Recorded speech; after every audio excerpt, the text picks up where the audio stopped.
So social containers have been a mainstay of human existence for probably about since the beginning of recorded time.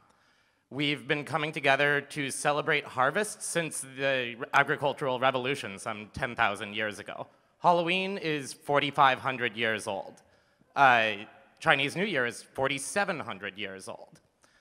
The urge to come together and create social spaces is, I think, an integral part of what makes us human.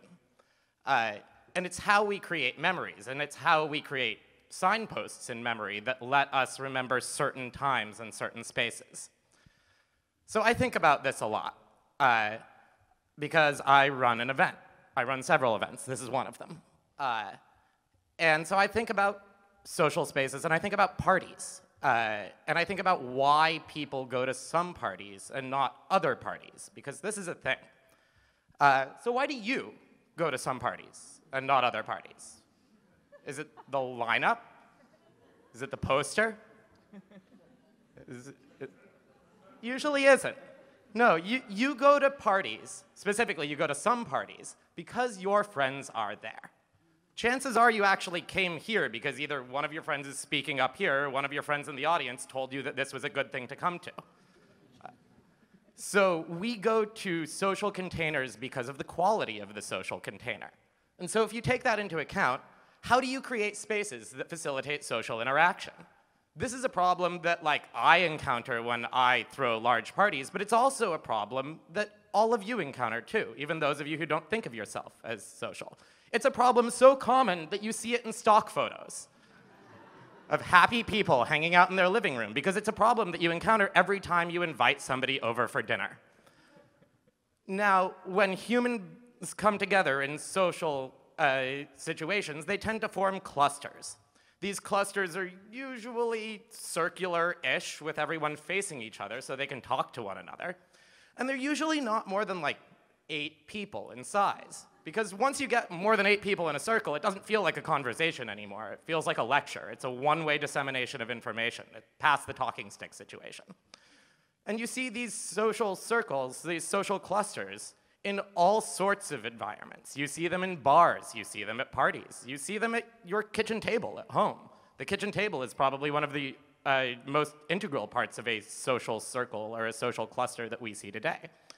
And bars are a really interesting version of a social circle because they are forced social collisions. You sit down at a bar and you kind of have to talk to either the person on your left or the person on your right. If you don't talk to either of them, you're staring straight ahead and it's really awkward. And this is, I think, why they work so well to pick up mates. Now, when you don't have social clusters, then you end up with what I call empty dance floor syndrome. Empty dance floor syndrome is the momentum that an empty dance floor has, or any big empty space has. It's probably an evolutionary thing. We're scared of large spaces like the savannah because predators might come and eat us. We're also very self-conscious about being the one that everybody looks at. See right now. So what do? You fill that space with something. You fill it with art. You fill it with dark, because dark fills spaces. But even if you do that, you might not have what we call a good vibe. A vibe is a really funny word. It's kind of hard to define, but I actually like the way that Oxford English Dictionary does it. And I think that comfort is a very important part of a vibe.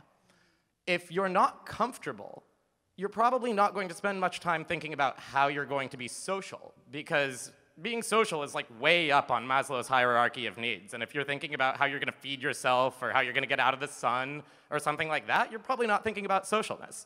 So give people somewhere to sit, give people a comfortable location, give people warm lighting that makes them not want to run away from their fluorescence, and give them a constrained space, because constrained spaces are much easier to make feel cozy. They force everyone to be closer to one another, and they avoid empty dance floor syndrome, which is a very real problem in social dynamics. And these are only a couple of ways that you can create a vibe and you can create a space. This is a 5-minute talk, and this is a really big topic. This is like, people write books about this. People spend their entire lives trying to figure it out. There are so many ways to create a vibe, like this one, that don't involve what I just talked about.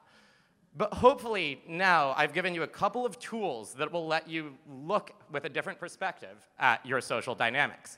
And maybe the next time you invite friends over for, dinner or something, you'll rearrange your living room and point the couches towards each other instead of facing off into blank. Thank you.